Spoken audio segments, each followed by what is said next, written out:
রাত এখন একটা বেজে গেছে। বাইরে প্রবল ঝড় বৃষ্টি। জানলাটা বন্ধ করে রাখার চেষ্টা করেছিলাম কিন্তু সম্ভব হচ্ছে না, এতটাই হাওয়া দিচ্ছে জানলা খুলে যাচ্ছে। বাইরে প্রকৃতি একদম তাণ্ডব চালাচ্ছে যাকে বলে। কিন্তু এই মুহূর্তে আমি নিজের কথাই যদি বলি, মনটা বড্ড শান্ত। কলকাতা নাইট রাইডার্সের সমর্থক যারা কেকেআরকে এত বছর ধরে ভালোবেসে এসেছেন, সেই কলকাতা নাইট রাইডার্সের সমর্থকদের ম্যাক্সিমাম ক্ষেত্রে আমি বলতে পারি মনটা এই মুহূর্তে বড্ড শান্ত। হ্যাঁ, এতক্ষণ ধরে সেই উচ্ছ্বাস উত্তেজনা সেগুলো চলছিল, কিন্তু এই মুহূর্তে দাঁড়িয়ে সব শেষ হয়ে গেছে, সমস্ত পুরস্কার বিতরণী শেষ, ট্রফি দেওয়া শেষ। এই মুহূর্তে দাঁড়িয়ে আমি বলতে পারি যে মনটা আসলেই শান্ত। কারণ কলকাতা নাইট রাইডার্স 10 বছর পর সেই বহু প্রতীক্ষিত আইপিএল ট্রফিটা জিতে ফিরেছে। আজ কলকাতার হাতে সেই আইপিএল ট্রফি। আমি আগের লাইভেই বলেছিলাম যে রাত্রে আমি লাইভে আসছি। আজকের এই লাইভটা একটু বড় হবে, একটু কলকাতার সম্পর্কে কিছু কথা বলি, ঠিক আছে? কলকাতা নাইট রাইডার্স এর পারফরমেন্স সম্পর্কে পরে আসবো, আগে একটু কলকাতা নাইট রাইডার্স দলটাকে নিয়ে কিছু কথা বলি। লাস্ট যখন কলকাতা চ্যাম্পিয়ন হয়েছিল তখন আমি জাস্ট বলেইছি, আগে বাচ্চা, স্কুলে পড়ি, সেই সময় এত আবেগ বা সোশ্যাল মিডিয়া এই জিনিসগুলো ছিল না। সুতরাং আবেগ বলতে ওই টিভির পর্দায় বা একটু স্কুলে বা টিউশনে বন্ধুদের সঙ্গে আলোচনা বা হয়তো খবরের কাগজ দেখে কিছু অতিরিক্ত ইনফরমেশন জানা, এই সমস্ত। সোশ্যাল মিডিয়াতে কেমন সবাই আনন্দ প্রকাশ করছে, কি ফটো পোস্ট করছে, কোথায় কোন ফ্যান ক্লাব, কোথায় প্রজেক্টরে খেলা দেখা হচ্ছে, সেই সমস্ত জিনিসটা আমরা আগে জানি, ঠিক আছে? 2014 সাল যখন কলকাতা সেবার আইপিএল চ্যাম্পিয়ন হয়েছিল, কলকাতা সেবার পাঞ্জাবকে হারিয়ে আইপিএল জিতেছিল। এবার এই যে বর্তমানে একটা জিনিস নিয়ে প্রচুর বিতর্ক বা আলোচনা হয় না, যে কলকাতাতে কোনো বাঙালি ক্রিকেটার নেই। 2014 সালে ঋদ্ধিমান সাহার সেই যে সেঞ্চুরিটা ছিল, 1 মিনিট আমি লাইটটা অফ করি, দেখতে পাচ্ছেন আশা করি, এতক্ষণ কারেন্ট অফ ছিল, ভিডিও চালালাম, কারেন্ট চলে এসেছে। যাই হোক, সেই যে ঋদ্ধিমান সাহার সেঞ্চুরিটা ছিল, কলকাতার বিপক্ষে একজন অন্য দলের হয়ে খেলা প্লেয়ার, একজন বাঙালি প্লেয়ার, তিনি সেঞ্চুরি করেছিলেন। যদিও সেই সময় কলকাতা দলে বাঙালি ক্রিকেটার ছিল, তো সেই সময় ঋদ্ধিকে নিয়ে সেরকম আলোচনা হয়নি যে ঋদ্ধি অন্য দলের হয়ে সেঞ্চুরি করছেন, ঋদ্ধিকে কেন কলকাতা নাইট রাইডার্স নিচ্ছে না, ইত্যাদি ইত্যাদি, সেসব কিছু ছিল না। যাই হোক, তো ব্যাপারটা এরকমই যে সেই সময়ের কলকাতা নাইট রাইডার্স দলের প্রতি সমর্থকদের একটা আবেগ, সমর্থকদের একটা ভালোবাসা, যে কলকাতা নাইট রাইডার্স, কলকাতার একটা দল, তারাও আইপিএল জিতছে।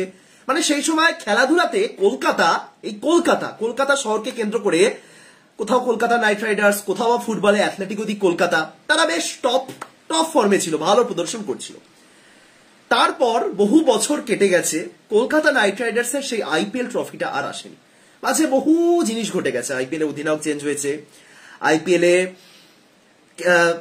মানে মাঝে একটা লম্বা সময় করোনা এসেছিল, সেই সময় পুরো বিশ্বটাই চেঞ্জ হয়ে গেছে, অনেক কিছু হয়ে গেছে। কলকাতার ঘরে সেই ট্রফিটা আসেনি, সেই বহু প্রতীক্ষিত ট্রফি। এই যে আজকে কলকাতা চ্যাম্পিয়ন হলো, আমি সত্যি কথা বলতে আমার এই মুহূর্তে বেশ কিছু মিশ্র অনুভূতির সৃষ্টি হচ্ছে বলা যেতে পারে। প্রথম যে পয়েন্টটা সেটা বলতে পারি যে বিগত কয়েক বছরে কলকাতা নাইট রাইডার্স, দেখুন কলকাতার ফ্যান যারা না, তারা অত সহজে, মানে এটা কিভাবে আপনাদের বর্ণনা করব, ধরুন আপনি একটা কোনো দলের ফ্যান, কলকাতা না, আপনি ধরুন কোনো একটা দলের ফ্যান, ফ্রাঞ্চাইজি লিগে কোনো দেশের কথা বলছেন, আপনি কোনো একটা দলের ফ্যান বা ফুটবলে কোনো একটা ক্লাবের ফ্যান, এই জিনিসগুলো আপনি দেখবেন কখনো সেরকম ভাবে বদলে যায় না। দেশের ফ্যান আমি এই কারণে বলছি না, আপনি ধরুন ভারতীয়, আপনি ধরুন বাংলাদেশি, আপনি ধরুন অন্য কোনো দলের, অন্য কোনো দেশের মানুষ, বাসিন্দা, আপনি কি নিজের দেশের অন্য কোনো দেশকে সাপোর্ট করবেন? সম্ভবত এটা সচরাচর এটা দেখতে পাওয়া যায় না, তাই তো? কিন্তু দলের ক্ষেত্রে একটা জিনিস, এই লয়াল সাপোর্টার, লয়াল ফ্যান, এই শব্দটা খুব প্রচলিত। অনেকেই বলে যে লয়াল ফ্যান তারাই হয় যারা সেই টিমটাকে ভালোবাসে, টিমটাকে সাপোর্ট করে। যারা কোনো প্লেয়ারকে দেখে সেই টিমটাকে সাপোর্ট করে, তারা কোনোদিনও লয়াল হতে পারে না। এটা ক্রিকেট বলুন, এটা ফুটবল বলুন, সব ক্ষেত্রে আমরা দেখেছি। তো এই কলকাতা নাইট রাইডার্সের যে লয়াল ফ্যান বেস, এই জিনিসটা, এই ব্যাপারটা বিগত কয়েক বছরে আরো বেশি মাত্রায় আমাদের চোখে পড়েছে। তার একটা বড় কারণ, কলকাতা নাইট রাইডার্স, 1 মিনিট এটা ঠিক করে, হ্যাঁ, কলকাতা নাইট রাইডার্সের সেরকম কোন স্টার ক্রিকেটার, সেলিব্রিটি ক্রিকেটার বিগত কয়েক বছর আমরা দেখতে পাইনি। শ্রেয়াস আয়ার তিনিও বড় মাপের ক্রিকেটার, সেটা আমি বলছি না, কিন্তু ওই যে ধোনি, কোহলি বা রোহিত শর্মা বা একটা সময় সৌরভ, সচিন, এদেরকে আমরা দেখেছি, সেই বড় মাপের কোনো ক্রিকেটার কলকাতাতে খেলে যাননি বিগত কয়েক বছরে। সুতরাং ওই যে একটা ব্যাপার আছে না যে একজন প্লেয়ারকে দেখে আমি দলকে সাপোর্ট করছি, সেই ব্যাপারটা ছিল না। এর মাঝেও বহু বহু মানে সমর্থককে আমি দেখেছি যারা কলকাতা নাইট রাইডার্সের সমর্থন ছেড়ে অন্য কোনো দলকে সমর্থন করেছে, কারণ অনেকে অ্যাকচুয়ালি দিশেহারা হয়ে পড়েছিল, হাল ছেড়ে দিয়েছিল যে এই কলকাতার কিছু হচ্ছে না।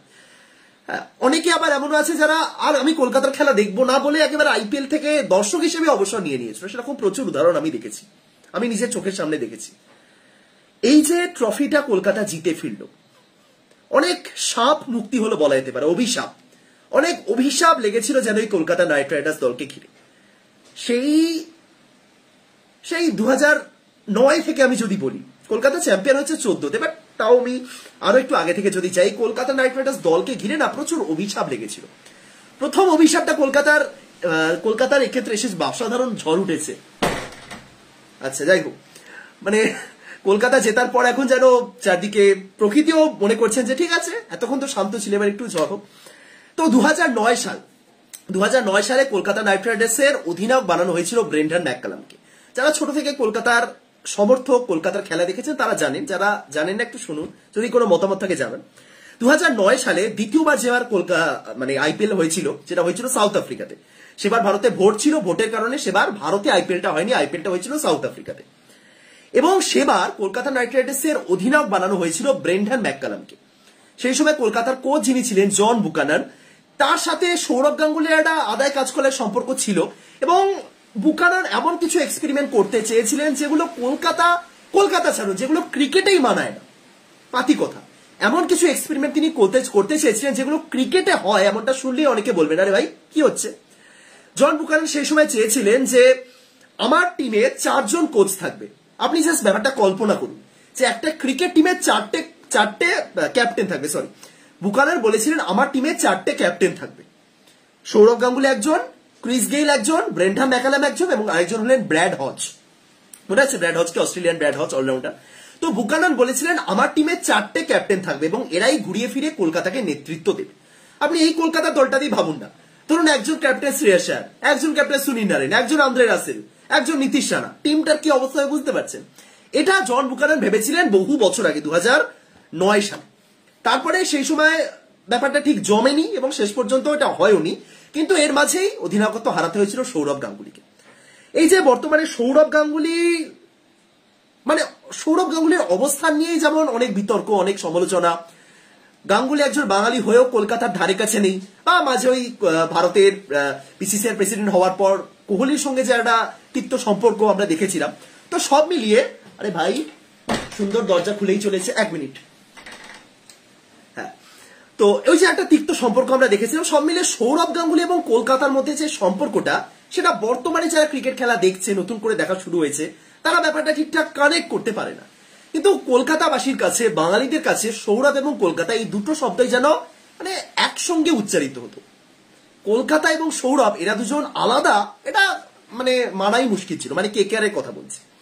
সেই কলকাতা যখন সৌরভ গাঙ্গুলিকে অধিনায়কের পদ থেকে সরিয়ে দিয়েছিল কেকেআর ম্যানেজমেন্ট বা কোচ জন বুকানান, তখন একটা মারাত্মক পরিমাণে ঝামেলা তৈরি হয়েছিল, মারাত্মক একটা ঝামেলা তৈরি হয়েছিল। এমনি সৌরভকে নিয়ে শুধু যে বাঙালিদের আবেগ ছিল এমনটা নয়, সারা ভারতীয়দের আবেগ ছিল। বর্তমানে তো অনেক কিছু শুনি আমি, গাঙ্গুলি লবি। যখন অভিষেক করে নিয়মিত খেলছিলেন দিল্লিতে, অনেকে বলছিলেন গাঙ্গুলি লবিতে খেলছে।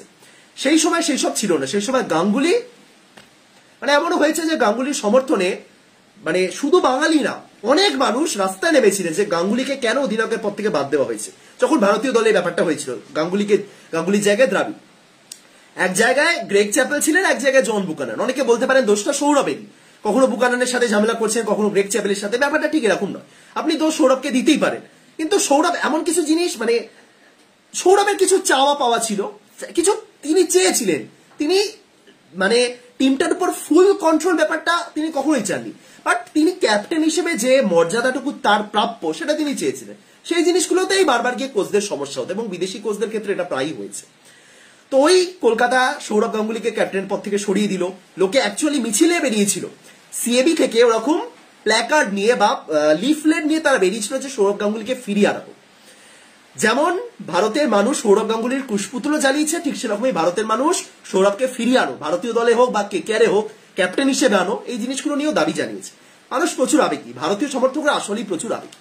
তো এটা ছিল কলকাতার একটা বড় অভিশাপ যে সৌরভকে সরিয়ে তোমরা একজন অন্য বিদেশিকে ক্যাপ্টেন বানাচ্ছ।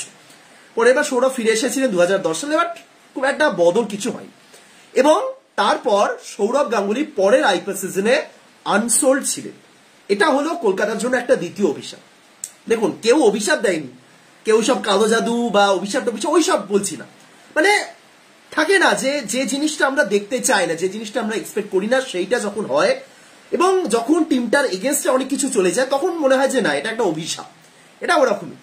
পরের মরশুমে কলকাতা তো সৌরভকে নিলই না, কোনো দলই সৌরভ গাঙ্গুলিকে নিল না, মানে সৌরভ গাঙ্গুলি ছাড়া আইপিএল। এটা সেই সময় হয়তো খুব একটা অবাক করার ব্যাপার, অনেকে ভাবতে পারেন যে কি ভাই 2010 সাল মানে সৌরভ গাঙ্গুলি বুড়ো হয়ে গেছে, তখন কি নেবে, বুড়ো একটা প্লেয়ার। কিন্তু ব্যাপারটা ঠিক সেই জায়গাতে ছিল না। তারপরে সৌরভ গাঙ্গুলি অন্য দলে গেছিলেন, পুনে ওয়ারিয়র্স ইন্ডিয়াতে সৌরভ গাঙ্গুলি তারপরে গেছিলেন। আচ্ছা, নেটওয়ার্ক কানেকশন ঠিকঠাক আছে তো? আমি বুঝতেও পারছি না কি অবস্থা, চারদিকে প্রচন্ড ঝড় উঠেছে। যাই হোক, সৌরভ গাঙ্গুলি তারপরে পুনে ওয়ারিয়র্স ইন্ডিয়া দলে নিয়েছিল এবং 2012 সালে সৌরভ গাঙ্গুলি যখন কলকাতাতে খেলতে এলেন পুনে ওয়ারিয়র্স ইন্ডিয়ার জার্সিতে, সিচুয়েশনটা কল্পনা করুন। কলকাতার ছেলে, বাংলার একটা দলের এগেনস্টে, কলকাতার এগেনস্টে খেলতে এসেছে ইডেন গার্ডেন্স। সেটা একটা বিশাল বড় ম্যাচ ছিল বাঙালিদের জন্য, কলকাতার দর্শকদের জন্য, ইভেন সৌরভ গাঙ্গুলির জন্য, যে বাংলাতে খেলতে এসেছে বাংলার একটা দলের এগেনস্টে বাঙালি। ওই ম্যাচে কলকাতার দর্শকটা পুরো ভাগ হয়ে গেছিল। একদল পুনে ওয়ারিয়র্স ইন্ডিয়াকে সাপোর্ট করেছিল বা বলা যেতে পারে সৌরভ গাঙ্গুলিকে সাপোর্ট করেছিল, আর একদল কলকাতাকে সাপোর্ট করেছিল। এবং ওই ম্যাচে যদি আপনারা হাইলাইটস দেখেন বা হাইলাইটস আরো, ওই ম্যাচের যদি কিছু পুরনো আর্টিকেল খুঁজে বার করেন, পুরনো ফটো খুঁজে বার করেন, যদি ESPN ক্রিক ইনফোতে যান এবং সেই ম্যাচের ফটো কি কি রয়েছে সেই ফটোগুলো দেখেন, দেখবেন সৌরভের সমর্থনে প্রচুর, মানে চারদিকে একদম সবাই ঝড় তুলে দিয়েছিলেন যে সৌরভ গাঙ্গুলি ওয়েলকাম ব্যাক দাদা, ওয়েলকাম ব্যাক হোক। যাই হোক, সেইবার ঠিকঠাকই হয়েছিল, মানে ওরকম কিছু ঝামেলা হয়নি, বা সৌরভ কোনোদিনও কিছু মন্তব্য করেনি এই বিষয়ে। সেই ছিল কলকাতা নাইট রাইডার্সের শেষ অভিশাপ, যেটা ওইখানেই অভিশাপ থেমে গেছিল। সেই মরশুমে কলকাতা প্রথমবারের জন্য আইপিএল চ্যাম্পিয়ন হয়েছিল। এটা অনেকভাবেই বর্ণনা করা যায়। অনেকে বলতে পারেন যে এতে অভিশাপের কি আছে, ঠিক আছে সৌরভ এসেছেন, ঠিক আছে হয়েছে, কিন্তু কোথাও না কোথাও গিয়ে মনে হয় যে সৌরভ আবারও কলকাতাতে পা দিলেন। সৌরভের আমি জানি না কলকাতার উপর কোনো রাগ ছিল কিনা, আমার মনে আছে দাদাগিরি হয় না জি বাংলাতে, যে দাদাগিরি হয়, সেই দাদাগিরিতে একবার একজন প্রশ্ন করেছিলেন সৌরভকে, এটা আমার মতন বয়সে আমার চেয়ে ছোট, যে তুমি কি আইপিএল খেলবে এবার? সৌরভ গাঙ্গুলি বলেছিলেন হ্যাঁ, কেন খেলবো না। সেই সময় আইপিএল এর অকশন সবে শেষ হয়েছে, সেই সময় আনসোল্ড ছিলেন সৌরভ গাঙ্গুলি। তখন সৌরভ বলেছে হ্যাঁ, কেন খেলবো না। তখন সেই ছেলেটা আবার প্রশ্ন করে কি করে খেলবে, তোমাকে তো কোনো দল নেয়নি। সৌরভ গাঙ্গুলি নিয়েছে, তখন বলেছিলেন যে হ্যাঁ খেলবো, এখনো তো সময় আছে, খেলবো। তারপরে সৌরভ গাঙ্গুলি যখন ক্রিকেট মাঠে ফিরলেন, তার ওই মাঠে ফেরাটাই যেন একটা বলা যেতে পারে অভিশাপ কেটে যাওয়ার মতো। সেই বছরই কলকাতা নাইট রাইডার্স আইপিএল এ প্রথমবারের জন্য চ্যাম্পিয়ন। ওটা 2011-তে কলকাতাতে ফিরেছিলেন সৌরভ, এবং 2012-র কথা বলছি। 2012-তে প্রথমবারের জন্য কলকাতা নাইট রাইডার্স চ্যাম্পিয়ন। 2011-তে ওই অকশনে আনসোল্ড হয়েছিলেন, 11-তেই সৌরভ দলে এসেছিলেন, কিন্তু তিনি ইডেনে আর খেলতে আসেননি। ইডেনে তিনি প্রথমবার খেলতে এসেছিলেন পুনের জার্সিতে 2012 সালে, সেটাই আমি বললাম। যাই হোক, 2012-তে কলকাতা জিতল। 2013-তে একটা খুব বাজে মরশুম কেটেছিল কলকাতার জন্য। 2014-তে আবারও দারুণ কামব্যাক করে কলকাতা জিতল এবং একটা রেকর্ড জয়, টানা ম্যাচ জিতে কলকাতা পৌঁছাল। তারপর কলকাতা একটা লম্বা সময় ধরে কোনো ট্রফি জিততে পারেনি। এর পিছনে কোনো নির্দিষ্ট কারণ খুঁজে আপনি কিন্তু পাবেন না। অনেকে বলবেন যে গম্ভীর হয়তো ছিলেন না, তাই গম্ভীর 2015-তেও ছিলেন, 2016-তেও ছিলেন, 2017-তেও ছিলেন, গম্ভীরের কোনো ব্যাপার নেই। গম্ভীর তার পরে 3টে মরশুমে কলকাতার ক্যাপ্টেন হিসেবে ছিলেন, কিন্তু জেতাতে পারেনি। অনেকে বলবেন কোচ প্রায় বদল হয়েছে।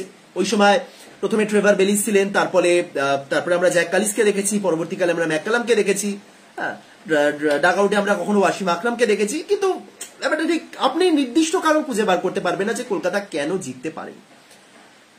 2017-তে গম্ভীর চলে গেলেন। 2018-র যে মরশুমটা ছিল সেটা আবার কলকাতার ওপেনারদের জন্য একটা দারুণ মরশুম ছিল। 2018 মরশুমে আপনি নারীদের পারফরমেন্স দেখুন, বা 2018 মরশুমে কলকাতা অ্যাকচুয়ালি ভালোও খেলেছিল, তারা চ্যাম্পিয়ন হতে পারে সেটা আলাদা ব্যাপার। কিন্তু ওই 2018, 19, 20, 21, 22, 23 এই কয়েকটা মরশুমে ওই আমি একটু আগে যে কথা বললাম না যে কলকাতাতে কোনোদিনও কোনো স্টার প্লেয়ার ছিল না, কোনো সেলিব্রিটি ছিল না, যার জন্য কলকাতাকে মানে কোনো মানুষ, কোনো সমর্থক সেই প্লেয়ারের জন্য কলকাতাকে সাপোর্ট করবে, এই ব্যাপারটা ছিল না। কিন্তু এই কয়েকটা বছরে গম্ভীর চলে যাওয়ার পর থেকে এমন কেউ আসেননি যিনি কলকাতা নাইট রাইডার্স দলের একজন মুখ হবে। মুখ মানে বুঝতে পারছেন, face of Kolkata Knight Riders. Gambhir যতদিন ছিলেন তিনি ছিলেন কলকাতার ফেস, মানে গম্ভীর ইকুয়ালস টু কলকাতা। এই কয়েক বছরে কলকাতার ফেস বলতে শাহরুখ খান, তিনি তার কথা বলবো, তার সম্পর্কে অনেক কথা বলার আছে, বাট আমি ওই যেটা বলছি যে ফেস, দীনেশ কার্তিককে ক্যাপ্টেন্সি দেওয়া হয়েছিল, তারপরে আমরা দেখলাম যে ইয়ন মর্গ্যানকে ক্যাপ্টেন্সি দেওয়া হলো, তিনি আবার কলকাতাকে ফাইনালেও তুললেন, হাফ হাফ করে যে আইপিএলটা হলো করোনার জন্য। তারপরে নীতিশ রানা, শ্রেয়াস আয়ার অনেকে এসেছেন, ইভেন শ্রেয়াস আয়ারও তো আগে ক্যাপ্টেন্সি করেছেন 22 সালে, কিন্তু সেই ফেস অফ কলকাতা সেই জিনিসটা ছিল না। তার মানে এই নয় যে কলকাতার প্রতি তার সমর্থকদের আবেগ, ভালোবাসা, সমর্থন কমেছে, কোনোদিনও কমেনি।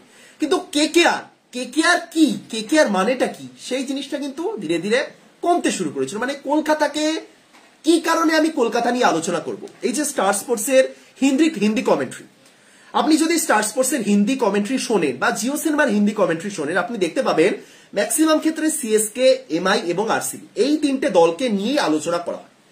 এদের ম্যাচ থাকলে তো অবশ্যই আলোচনা করা হয়, কিন্তু এদের ম্যাচ যদি না থাকে, suppose Rajasthan versus Hyderabad match হচ্ছে, হ্যাঁ হায়দ্রাবাদ হয়তো এবারে সেই রকম পারফরমেন্স করেছে যাদেরকে নিয়ে আলোচনা করা যায় আরো বেশি করে, কিন্তু ধরুন আচ্ছা বাদ দিন, ধরুন দিল্লি ভার্সেস পাঞ্জাব, যেখানে আলোচনা করার সেরকম কিছু নেই, দিল্লিতে তাও ঋষভ পান্ত রয়েছেন, কিন্তু সেরকম বেশি আলোচনা করা যাবে না যে টিমটাকে নিয়ে, যাদের ম্যাচটাকে নিয়ে। সেখানে দেখবেন কোনো সুযোগ পেলেই চেন্নাই অথবা মুম্বাই অথবা আরসিবি কে নিয়ে আলোচনা করা হয়। কেন করা হয়? কারণ ধোনি বা রোহিত শর্মা বা বিরাট কোহলি এরা রয়েছেন, এদের প্রসঙ্গ তো উঠেই যায়, ভিডিও বানাতে বানাতে বা কমেন্ট্রি করতে করতে এই মানুষদের প্রসঙ্গটা উঠেই যায়। কিন্তু কলকাতা নাইট রাইডার্স এই কয়েক বছরে এমন একটা দল ছিল যে দলটাকে নিয়ে এমনি র্যান্ডম আলোচনাতেও তাদের প্রসঙ্গটা খুব কমই আসতো, এটা আমি এত বছরে খেয়াল করেছি। হ্যাঁ কলকাতা 2021 ফাইনালে গেছিল, কিন্তু সেই যে হাইপ, কে আর ফাইনালে পৌঁছেছে, কে পৌঁছালেন, কার জন্য পৌঁছালো, ইয়ন মর্গ্যানই কি আসল কারিগর, কিভাবে হলো, সেই জিনিসটা না 21 সালে বড্ড মিসিং ছিল। এবার কলকাতা ফাইনালে পৌঁছালো, আপনি দেখুন গম্ভীরকে নিয়ে কতটা চর্চা হয়েছে, কত পরিমাণ চর্চা হয়েছে। তার কারণ প্রত্যেকটা দলই একটা ফেস চায়, একজন ক্রিকেটারকে ফেস হিসেবে চায় যে সেই দলটাকে রিপ্রেজেন্ট করবে, ক্যাপ্টেন হিসেবে হোক, সাধারণ প্লেয়ার হিসেবে হোক, বা একজন মেন্টর হিসেবে হোক। এই যে আইপিএল এর মঞ্চে যে জিও সিনেমাতে যে হিরো ক্যাম্পটা রয়েছে, হিরো ক্যাম্প কার দিকে ম্যাক্সিমাম ক্ষেত্রে ফোকাস করে রাখে? আরসিবি ম্যাচে হিরো ক্যাম্প কি ফাফ ডুপ্লেসিকে ফোকাস করে না, বিরাট কোহলিকে ফোকাস করে।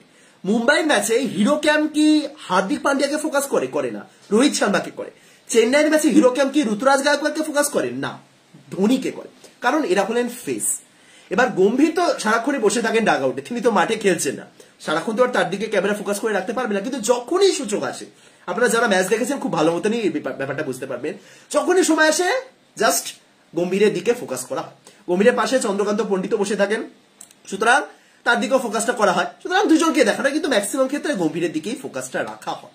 গম্ভীর হলেন সেই কলকাতা নাইট রাইডার্স এর ফেস, যিনি 2018, 19, 20, 21, 22, 23 এই 6টা বছর ছিলেন। তাতে কলকাতার পারফরমেন্সে খুব বদলে গেছে। হ্যাঁ বদলে তো অবশ্যই গেছে বিগত 2 বছরের তুলনায়, 21এও ভালো খেলেছিল, সেবার গম্ভীর ছিলেন, আমি সেটা বলছি না, কিন্তু ফেস হিসেবে যে কলকাতা একটা টিম, আমরা বাঙালি যারা বাংলায় কথা বলি, যারা কলকাতাবাসী, তারা কেকেআর কে নিয়ে নিয়মিত পোস্ট দেখি সোশ্যাল মিডিয়াতে, এটা ঠিক, কিন্তু যারা বাইরের মানুষ, আপনি যান হায়দ্রাবাদে, যান আপনি, যান তামিলনাড়ুতে, যান মুম্বাইতে, যান দিল্লিতে, কলকাতাকে নিয়ে সে আলোচনাটাই হবে না, অথচ আমাদের এখানে চেন্নাই, মুম্বাইদেরকে নিয়ে আলোচনা হয়। সুতরাং সেই কলকাতা নাইট রাইডার্সকে আইপিএল এর মঞ্চে সর্বভারতীয় স্তরে প্রতিষ্ঠার জন্য একটা ফেসের দরকার ছিল। এটা ক্রিকেটীয় দিক থেকে নয়, এটা ব্র্যান্ডের দিক থেকে বলুন বা আলাপ আলোচনার দিক থেকে বলুন, সেই গম্ভীর কলকাতা নাইট রাইডার্সকে না আবারও আইপিএল এর মঞ্চে তুলে এনেছে। আজ আইপিএল এ ধরুন কিছু একটা আলোচনা হচ্ছে, সে আলোচনা চলতে চলতে গম্ভীরের ব্যাপারটা চলে এলো, সেই গম্ভীরের প্রসঙ্গ এলো মানেই কলকাতার প্রসঙ্গ এলো, যেটা এত বছর ধরে কলকাতা অব্দি আসতে না একটু সমস্যায় পড়ছিল আইপিএল এর যারা প্যানেল রয়েছে, যারা ব্রডকাস্টার রয়েছেন বা যারা কমেন্টেটর রয়েছেন। সুতরাং এই জায়গাতেই কলকাতা নাইট রাইডার্স এবছর সফল বলতে পারেন, বা এবছর কলকাতা নাইট রাইডার্স আবারও সেই জায়গাতে ফিরে এসেছে এটা বলতে পারেন। এতক্ষণ ধরে আমি এই কথাগুলো এই কারণেই বললাম সালের পর থেকে 3 বছর গম্ভীর কিছু করতে পারেনি। গম্ভীর তারপর নিজেই চলে গেছিলেন দিল্লিতে। ওই কলকাতা গম্ভীরের মধ্যে ওরকম কিছু সম্পর্ক হয়নি যে যাও তোমাকে আর খেলাবো না, তুমি বাদ, তোমাকে আর টিমে নেবো না, সেসব কিছু হয়নি। মিউচুয়াল ব্যাপার ছিল, গম্ভীর চলে গেছিলেন দিল্লিতে। কিন্তু গম্ভীর যখন ফিরে এলেন কলকাতাতে, আমি একদম ডে 1 থেকে জানতাম কলকাতার পরিবেশ বদলাবে। এই কলকাতা নাইট রাইডার্স দলটা না একদম অন্যভাবে ফিরে আসবে। গম্ভীর কেকেআর এর ফেস হিসেবে ফিরে এসেছে। অবশ্যই শ্রেয়াস আয়ারের ক্যাপ্টেন্সির প্রশংসা করতে হয়, তিনি রয়েছেন, তিনি মাঠে, কিন্তু আসল বিহাইন্ড দ্য স্টোরি মেন ভূমিকা যার শ্রেয়াস আয়ার যদি এই কেকেআর এর লিড অ্যাক্টর হয়ে থাকেন, তাহলে গৌতম গম্ভীর হলেন এই কলকাতা নাইট রাইডার্স টিমটার ডিরেক্টর, যিনি কলকাতা নাইট রাইডার্সকে পরিচালনা করেছেন। শ্রেয়াস আয়ার আসল লিড অ্যাক্টর হিসেবে টিমটাকে এগিয়ে নিয়ে গেছেন, গম্ভীর কলকাতাকে পরিচালনা করেছেন। সুতরাং শেষ 10 বছরে কলকাতা নাইট রাইডার্সের অনেক সমস্যা হয়েছিল, আপনি পার্টিকুলার কোনো কারণ খুঁজে পাবেন না, এটুকুনি আমি বলতেই পারি। বিগত 2-3 বছর, মানে 2 বছর 22 এবং 23 তো খুব বাজে একটা ম্যানেজমেন্ট ছিল।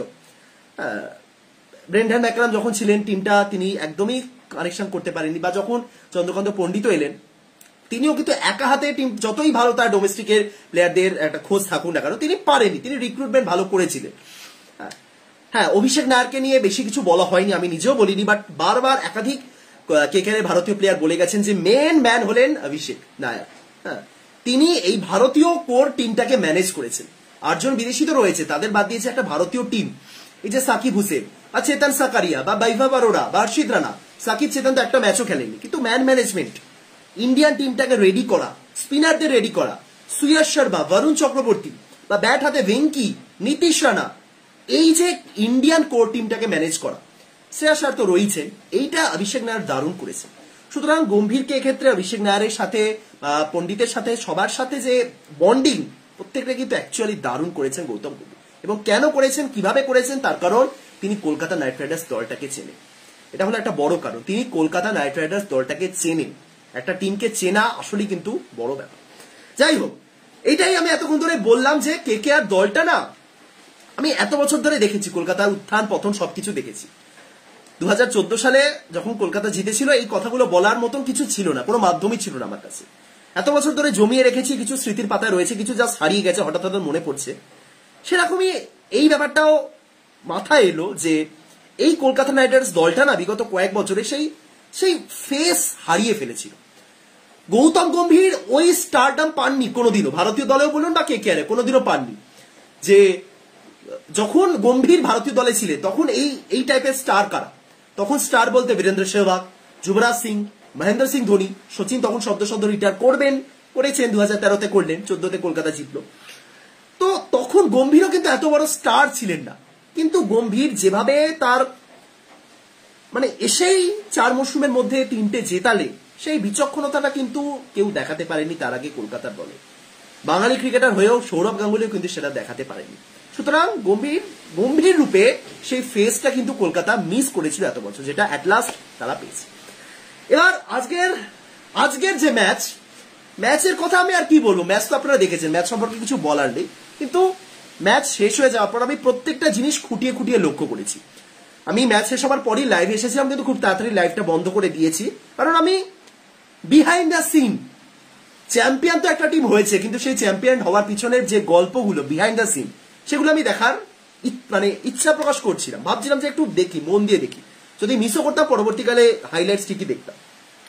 শুরু করি রহমানুল্লাহ গুরবাজকে দিয়ে। রহমানুল্লাহ গুরবাজকে তার আফগানিস্তানের সমর্থকরা বলুন বা ইভেন কলকাতাতেও তাকে জানি বলে ডাকা হয়। গুরবাজ গোটা মরশুমে 2টো ম্যাচ খেললেন, তাই তো, 2টো ম্যাচ খেললেন। ফিল সল্ট চলে যাওয়ার পর গুরবাজ এমন একটা সময় সুযোগ পেলেন, যে সময় তিনি যদি খারাপও খেলতেন তাহলে তাকে কিছু বলার থাকতো না। এবং এমনও নয়, তিনি যদি আগের ম্যাচে 0 রানে আউটও হতেন, তাহলে এই ম্যাচে তাকে বসিয়ে দেওয়া হতো। সেই সিচুয়েশন ছিল না। সল্ট যে জায়গাতে চলে গেছিলেন, গুরবাজকে সেই জায়গাতে খেলতেই হতো, বাকি ম্যাচগুলো তাকে ম্যানেজ দিতেই হতো। এই জায়গাতে গুরবাজের কাছে জাস্ট একটাই অপশন ছিল, ভালো পারফরমেন্স করো। তুমি যদি 2টো ম্যাচে ব্যর্থ হতে, কিছু বলার থাকতো না তোমাকে, কারণ টিম তোমাকে গোটা আইপিএল এর সুযোগ দেয়নি লিগ স্টেজে। হ্যাঁ, তোমাকে এসে ভালো খেলতে হয়েছে, এই শেষ পর্যন্ত প্লে অফে, বা খেলতে হচ্ছে, ভালো খারাপ তো পরের ব্যাপার, তোমাকে ডিরেক্ট খেলতে হচ্ছে প্লে অফে। তুমি যদি খারাপ খেলো, তুমি যদি খারাপ খেলো তোমাকে কি খুব দোষ দেওয়া যেতে পারে? হ্যাঁ, সমর্থকরা তো বলতে পারেন ভাই এত টাকা দিয়ে তোমাকে দলে নেওয়া হয়েছে, তুমি তো ভালো খেলবে, সেটাই তো আমরা চাই, তাই না? কিন্তু সেই ব্যাপারটা মানে এমন একটা জায়গায় তিনি সুযোগ পেয়েছেন, তার কাছে ওই একটাই অপশন ছিল, ভালো খেলো, বাকি সমস্ত বিতর্ক সমস্ত সমালোচনা যাই হতে পারে সেগুলো জাস্ট বাদ দাও। গুরবাজ ঠিক তাই করলেন। এই দুটো ম্যাচে গুরবাজের পারফরমেন্স দেখে আপনাদের কি ধারণা হয়েছে আমি জানি না, বাট দুটো ম্যাচে গুরবাজ দারুণ খেলেছে। আমাকে যদি কিছু পয়েন্ট দিতে বলা হয় গুরবাজকে, আমি তাকে 10-এ 10 দেব। আমি সবকিছু মাথায় রেখেই বলছি গুরবাজ 10-এ 10 পাবে লাস্ট দুটো ম্যাচে, আজকের ম্যাচ এবং গত ম্যাচে যে প্রদর্শন করেছে। কেন 10-এ 10 বলি? তার ব্যাটিং পারফরমেন্সের জন্য কি পুরো 10-এ 10 না? আপনারা জানেন কি আমি জানি না, হয়তো জানেন, গুরবাজের মায়ের শরীর খারাপ ছিল, শারীরিক অসুস্থতা ছিল এবং তার মধ্যে তিনি খেলেছেন। ঠিক আছে, মাঝে তিনি চলেও গেছিলেন এবং তারপরে আবার কলকাতাতে এসেছেন, মায়ের অসুস্থতার মধ্যে তিনি খেলেছেন। আজ ম্যাচ শেষ হবার পর তাকে জিজ্ঞাসা করা হলো যে কি মানে কি বলতে চান। গুরবাজ সবার আগে ওই প্রসঙ্গটা আনলেন যে আমার মা আমাকে, আমি আজকে আমার মাকে জিজ্ঞাসা করেছিলাম, গুরবাজ এই কথা বলেছেন যে আমি মাকে জিজ্ঞাসা করলাম যে কি চাও, কি তুমি কি চাও যে আমি কি আনি। গুরবাজের মা জবাব দিয়েছিলেন আমার কিছু চাই না, শুধু ট্রফিটা যেন জিততে, শুধু ট্রফিটা দেন যেন তার ছেলের দল জিততে পারে। রহমানুল্লাহ গুরবাজ কথা রেখেছে, দ্যাটস ইট, আর কিছু দরকারও নেই। রহমানুল্লাহ গুরবাজ ঠিক এই জায়গাতেই 10-এ 10 পেয়েছেন। তার মা অসুস্থতার মধ্যেও তার কাছে একটা জিনিস চেয়েছিলেন, ছেলে যেন ট্রফি জিতে ফেরে। ছেলে ট্রফি জিতে ফিরেছে, ছেলে তার মার কথা রেখেছে। রহমানুল্লাহ গুরবাজ 10-এ 10। তিনি খেলেননি, তিনি গোটা আইপিএলে খেলেননি, শেষে এসে প্লে অফে সুযোগ পেয়েছেন। তিনি সল্টের মতন একজন প্লেয়ারকে রিপ্লেস করেছেন, তিনি ভালো ক্যাচ ধরেছেন, তিনি দুটো ম্যাচে ভালো ইনিংস খেলেছেন। সবকিছু আমি জানি, সবকিছু বিচার করছি, শুধু পারফরমেন্স বিচার করলে হয়তো 10-এ 8 দেওয়া যেতে পারে, কিন্তু all over Gurbaz as a human being, একজন মানুষ হিসেবে গুরবাজ 10-এ 10। সে তার একা হাতে সে ম্যাচ জিতিয়েছে আমি বলছি না, কিন্তু সে কথা রেখেছে, এটাই দিনের শেষে সবচেয়ে বেশি ম্যাটার করে। গুরবাজকে একটা কথা রাখতে বলা হয়েছিল, সেই কথাটা গুরবাজ রেখেছে। সুতরাং থ্যাংক ইউ গুরবাজ। এই সিচুয়েশনেও দলের জন্য খেলা, দলের হয়ে খেলা, দলকে আইপিএল ট্রফি জিতে এসেছে। সেই কনফিডেন্স আগের ম্যাচে দেখেছিলাম, যখন ক্যাচ ধরছিলেন, ফিল্ডিং করার সময় তার কনফিডেন্স, এতগুলো ম্যাচ খেলেননি, সল্টকে রিপ্লেস করেছেন, সেই কনফিডেন্সটা বলুন, ব্যাট করার সময় সেই অ্যাগ্রেশন নিয়ে খেলা। আজ কত করলেন? 39 সম্ভবত গুরবাজ আজ করেছেন, 32 বলে 39, সেই ছক্কাগুলো মারা। Rahmanullah Gurbaz, thank you. গুরবাজের পর যার কথা বলতেছে আন্দ্রে রাসেল। রাসেল তো এত বছর ধরে খেলছেন, আন্দ্রে রাসেল প্রথম ফাইনাল খেললেন, এটা আন্দ্রে রাসেল তার প্রথম ফাইনাল আইপিএল কেরিয়ার। 2014-তেও কলকাতার দলে ছিলেন, কিন্তু বেশি ম্যাচ খেলেনি, ফাইনাল তো খেলেনি। এটা তার প্রথম আইপিএল ফাইনাল, জিতে ফিরলেন। যে উইকেটগুলো তুলেছেন, 3টে উইকেট তুলেছেন আজ, 2.3 ওভারে 19 রান দিয়ে 3টে উইকেট। আমি এক্সপেক্ট করেছিলাম হয়তো রাসেলকে ম্যান অফ দ্য ম্যাচ দেওয়া হবে, বাট স্টার্ক শুরুতে যে উইকেটগুলো তুলেছেন ওটা ভ্যালু অবশ্যই বেশি। বাট রাসেল আজকে অদ্ভুত রাসেলকে দেখলাম। রাসেল মানে আমরা কি জানি, power hitter, yes, muscle Russell. রাসেলের একটা বদনাম রয়েছে, রাসেল সাসপেন্ড হয়েছিলেন, অনেকে বলে যে ড্রাগ নেয় রাসেল, সেই করে মাসেল বাড়িয়েছে, সেই করে পাওয়ার জেনারেট করে, সেই ব্যাপারগুলো রয়েছে। কিন্তু আপনার মনে রাসেল শব্দটা শুনলে কি ছবি তৈরি হয়?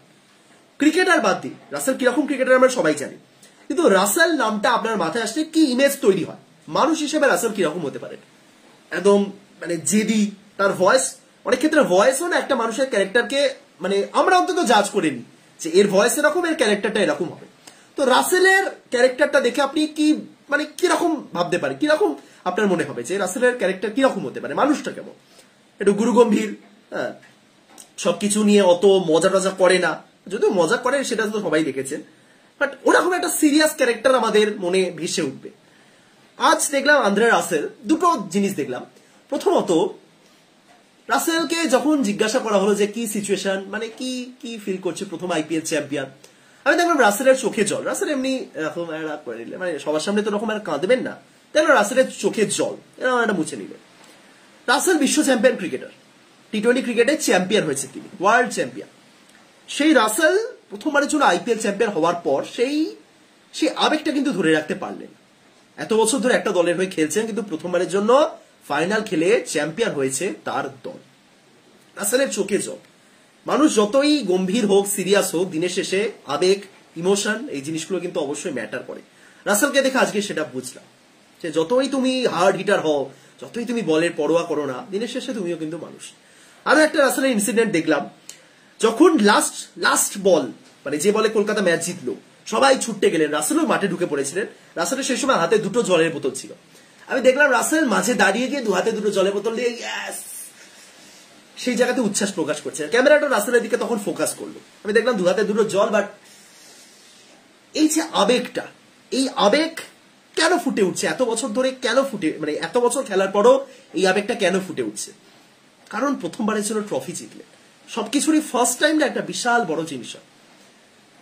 সুতরাং এই রাসেল বলুন, এই গুরবাজ বলুন, এরা কিন্তু পুরো নিজের সমস্তটা দিয়ে লড়ে গেছেন, সমস্তটা দিয়ে খেলার চেষ্টা করেছেন। রিঙ্কু সিং এবারে আইপিএলে বলা যেতে পারে কেকেআর এর সব প্লেয়ারদের মধ্যে কেকেআর এর সবচেয়ে খারাপ প্রদর্শন করেছেন যিনি। খারাপ মানে নিচের দিক থেকে ভালো, অতটাও খারাপ নয়, বাট যা প্রদর্শন করেছেন অন্তত কেকেআরদের বাকি প্লেয়ারদের লেভেলে যায়নি, বা বলা যেতে পারে তার নিজের লেভেলে যায়নি। ওটাই হলো মেন।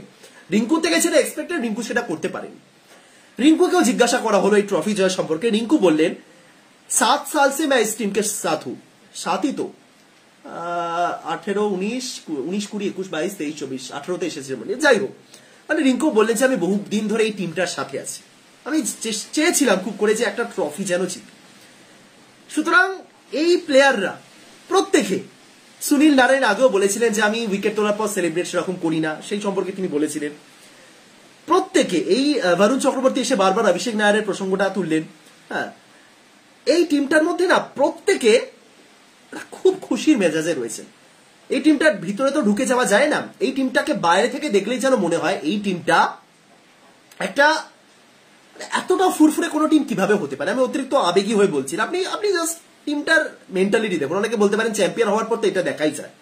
শুধু চ্যাম্পিয়ন বলেন, আপনি বিগত কয়েকটা ম্যাচে দেখুন, যে ম্যাচে কলকাতা রেকর্ড রান চেজের এগেনস্টে হেরেছিল পাঞ্জাবের এগেনস্টে, সেই ম্যাচেও কলকাতা হেরে যাওয়ার পর সিচুয়েশনটা আপনি দেখুন, আপনি বুঝবেনই না যে এই টিমটা হেরেছে, এই টিমটা একটা লজ্জার হার হেরেছে।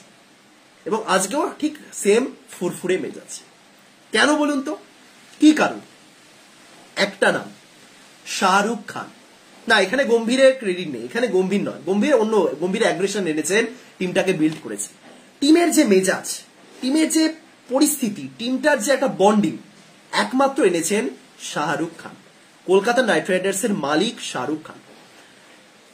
এত বছর ধরে আইপিএল দেখছি, শাহরুখ খানের মতন বেস্ট পারফেক্ট ওনার আমি অন্তত দেখিনি, অন্তত বিগত কয়েক বছর মিলিয়ে আমি যদি বলি।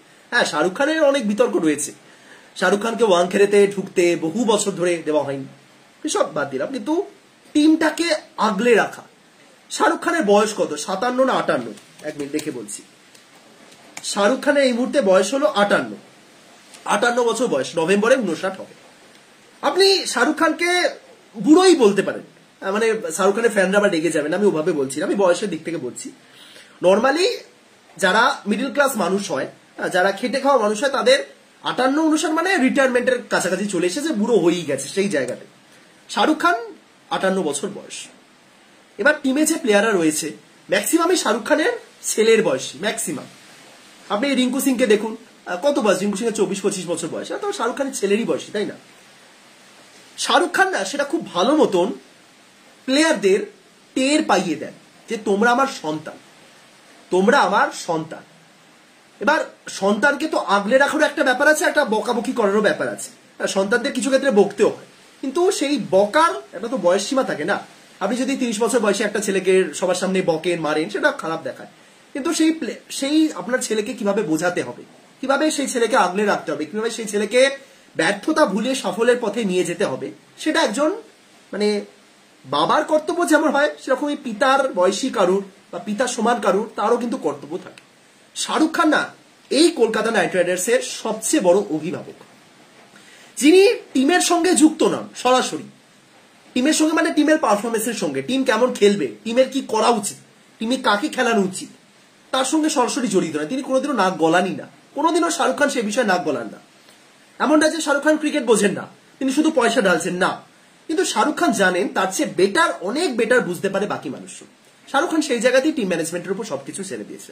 কাদের উপর ছেড়েছেন? একটা অল ইন্ডিয়ান সাপোর্ট স্টাফ, যেখানে গম্ভীর রয়েছেন, যেখানে চন্দ্রকান্ত পণ্ডিত রয়েছেন, যেখানে অভিষেক নায়ার রয়েছেন, যেখানে ভারী ভারী বিদেশি নাম নেই, যেখানে একজন ক্যাপ্টেনও রয়েছেন শ্রেয়াস আয়ার, যেখানে গত মরশুমে কলকাতার খারাপ প্রদর্শন হয়েছে, কিন্তু তাও একজন ভারতীয় প্লেয়ারকে ক্যাপ্টেন বানানো হয়েছিল। এবার সেটা কার নির্দেশে সেরকম যায় না, আমি ভেঙ্কি মাইসোরকেও বলছি এক্ষেত্রে। কিন্তু শাহরুখ খান একটা টিমকে কিভাবে আগলে রাখতে হয়, কিভাবে একটা টিম ভালো খেললে প্রশংসা করতে হয়, খারাপ খেললেও টিমটাকে সান্ত্বনা দিতে হয়, সেটা তার চেয়ে বেটার কেউ জানেন না। আজ আমি আগের দিনে ম্যাচ সবকিছু বাদ দিলাম, প্রত্যেক দিনই তিনি সবাইকে জড়িয়ে ধরেন। আজ শাহরুখ খান গৌতম গম্ভীরকে ধরলেন, মুখটা এরকম ভাবে ধরলেন, যে কপালে চুমু খেলেন 5 সেকেন্ড ধরে। গম্ভীরের মুখে তখন হাসি, কিসের হাসি? লজ্জার হাসি। মানে একটু ব্লাশ করছেন যে শাহরুখ খান আমার কপালে চুমু খাচ্ছে, ওয়াও। গম্ভীর যতটা ডিজার্ভ করেন ওই জায়গাতে, ওই একটা বিজয়ের চুম্বন, স্নেহের চুম্বন, হ্যাঁ, শাহরুখ খানও না ঠিক ততটাই প্রশংসা, ততটাই শ্রদ্ধা, ততটাই ভালোবাসা ডিজার্ভ করেন প্রত্যেকটা কেকেআরের প্লেয়ার, প্রত্যেকটা সাপোর্ট স্টাফের থেকে। শ্রদ্ধা ডিজার্ভ করেন শাহরুখ খানের ক্ষেত্রে শ্রদ্ধা। কারণ শাহরুখ খান এই টিমটাকে টিম মনে করেনি, তিনি একটা পরিবার বানিয়ে রেখেছেন। এই যে কেকেআর ফ্যামিলি বলা হয়, সবারই ফ্যামিলি আছে, অরেঞ্জ আর্মি, কিন্তু কেকেআর একটা ফ্যামিলি হয়ে গেছে। টিম, সমর্থকদের আলাদা ব্যাপার, আমি টিমটার কথা বলছি। সেটা কিন্তু শাহরুখ খান এই টিমের সবচেয়ে বড় অভিভাবক হয়ে রয়েছে। প্রত্যেকটা প্লেয়ারকে আজকে তিনি জড়িয়ে ধরেছেন, প্রত্যেকটা প্লেয়ার, প্রত্যেকটা সাপোর্ট স্টাফকে। শ্রেয়াসকে জড়িয়ে ধরলেন, ইভেন বাকিদের কথা বাদ দিলাম, আমি এমন প্লেয়ার যাদের সেরকম পরিচিতি নেই, আল্লাহ গাজনফর, সাকিব হুসেন, এদেরকে কজন চেনে? বা ইভেন আমি শাহরুখ খানের কথাই যদি বলি, শাহরুখ খানই বা এদের সাথে কতটা পরিচিত? আল্লাহ গাজনফরকে কটা ম্যাচে আপনি দেখেছেন? শাহরুখ খানের তো আরোই দেখার কথা নয়। বিশ্বের আমাদের মতো তো সারা ম্যাচের দিকে তিনি চোখ লাগিয়ে বসে থাকবেন না, সেটা তো নয়। সাকিব হুসেন কটা ম্যাচ তিনি দেখেছেন?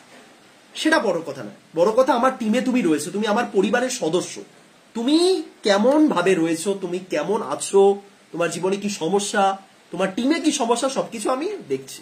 সবকিছুর সমাধান আমার হাতে নেই, তার জন্য গম্ভীর আছে, যাও, কিন্তু আমি অন্তত বুঝতে পারবো তোমার কি ফিল করছো, সেটাই এনাফ কিছু ক্ষেত্রে। প্রত্যেকটা প্লেয়ারকে আজকে জড়িয়ে ধরেছেন, প্রত্যেকটা প্লেয়ারকে। ভেঙ্কটেশ আয়ার তো শাহরুখ খানকে কোলেই তুলে নিলেন।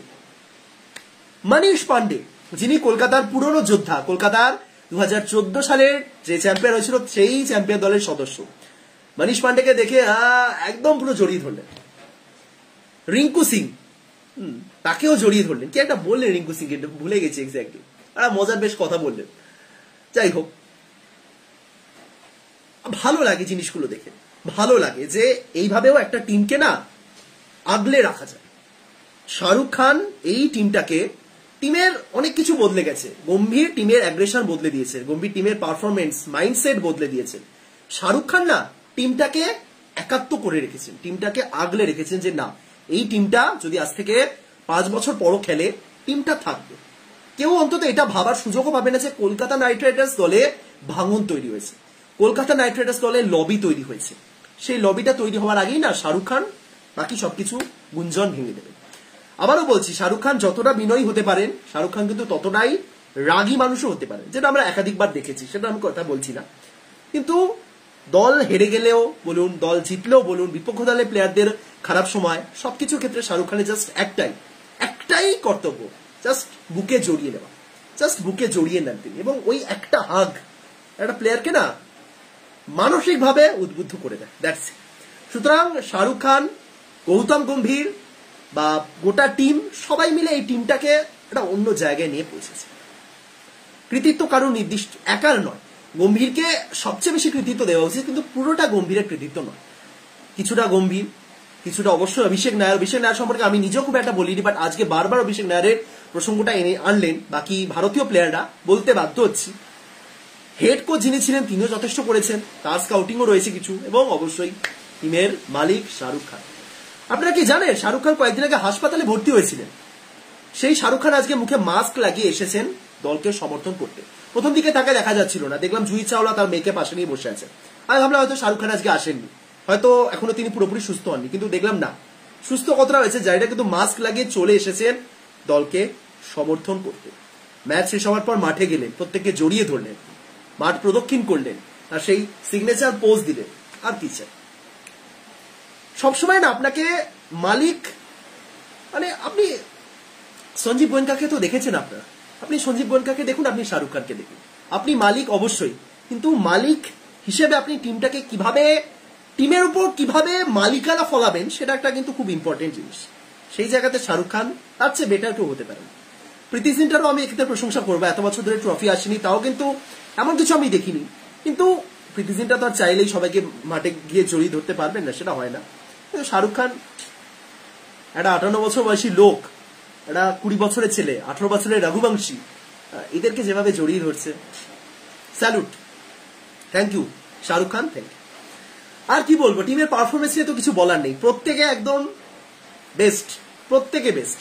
ভেঙ্কি আজকে যে ইনিংসটা খেললেন 26 বলে 52, ভেঙ্কি গোটা আইপিএলে সেরকম সুযোগই পাননি একটা সেট জায়গাতে নিজেকে সেট করা, কখনো 3 নাম্বার, কখনো 4 নাম্বার, কখনো 7 নাম্বার, ভেঙ্কির কোনো জায়গা ছিল না। ভেঙ্কি একদম ফুটবলে যে প্লেয়ারটা হয় না, যে না, ব্যাপারটা হলো ছোটবেলায় আমরা যখন ফুটবল খেলতাম, আমাদের মধ্যে একটা ব্যাপার প্রচলিত ছিল যে আমি কোনো নির্দিষ্ট জায়গায় খেলবো না, আমার কোনো নির্দিষ্ট পজিশন নেই ভাই, আমি যেখানে দরকার আমি সেখানে খেলবো, আমি আমার যেখানে ইচ্ছে আমি সেখানে খেলবো, আমি হলাম ফুল মাঠের প্লেয়ার।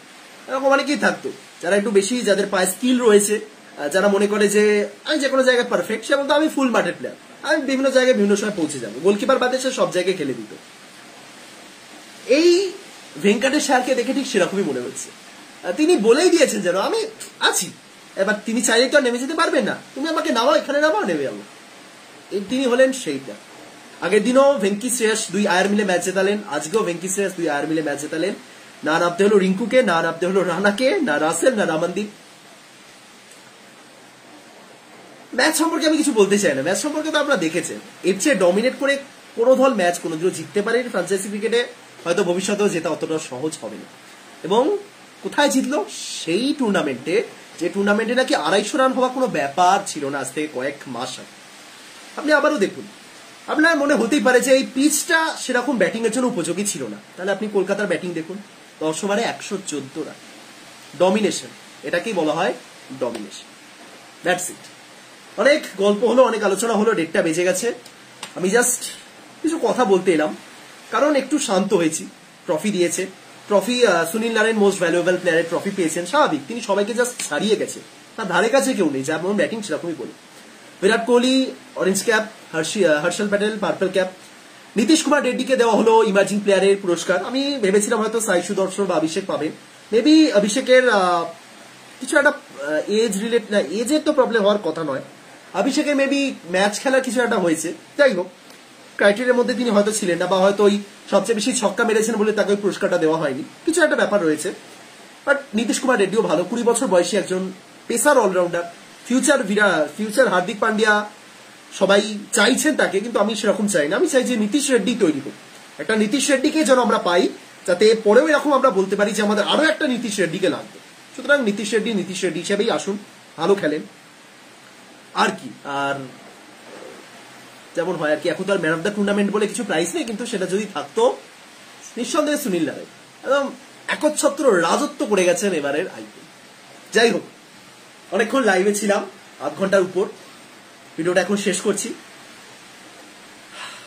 একটা দারুণ একটা রাত কাটলো, আর কিছুই না। প্যাট কামিন্স, যিনি 2খানা ট্রফি জিতে এসেছিলেন, অবশ্যই আন্তর্জাতিক ট্রফি, সেই প্যাট কামিন্সের এগেনস্টে কেকেআর এর এই জয়। কেকেআর অবশ্যই ডমিনেট করছিল, অবশ্যই দাপটের সঙ্গে জিতছিল, কিন্তু তাও কিছু অন্ধবিশ্বাস, মানে অন্ধবিশ্বাস ঠিক না, মানে কুসংস্কার টাইপের ব্যাপার। আবার কিছু ক্ষেত্রে প্যাট কামিন্স অনেক কিছুর মধ্যেই অনেকে ভাবছিলেন যে আর হয়তো কেকেআর ট্রফি জেতা হলো না। যেমন ট্রফির কোন দিকে থাকতে হবে সেটা একটা প্যাটার্ন তৈরি হয়ে গেছিল, যে এই দিকে থাকবে মানে তুমি চ্যাম্পিয়ন। শ্রেয়াস সেই দিকে দাঁড়াননি। প্লাস প্যাট কামিন্স যেভাবে ফাইনালে পৌঁছালেন, অনেকে মনে করছিলেন তো ভারত অস্ট্রেলিয়ার একটা রিপিট টেলিকাস্ট হচ্ছে। কেকেআর ডমিনেট করে জিতলো প্রায় বেশিরভাগ ম্যাচে, 1 নম্বরে শেষ করলো, ভারতও 1 নম্বরে শেষ করেছিল। হ্যাঁ, কেকেআর হায়দ্রাবাদকে প্রথম ম্যাচে হারিয়েছিল, ভারতও অস্ট্রেলিয়াকে প্রথম ম্যাচে হারিয়েছিল, একদম সেম। এ তো আবারও প্যাট কামিন্স।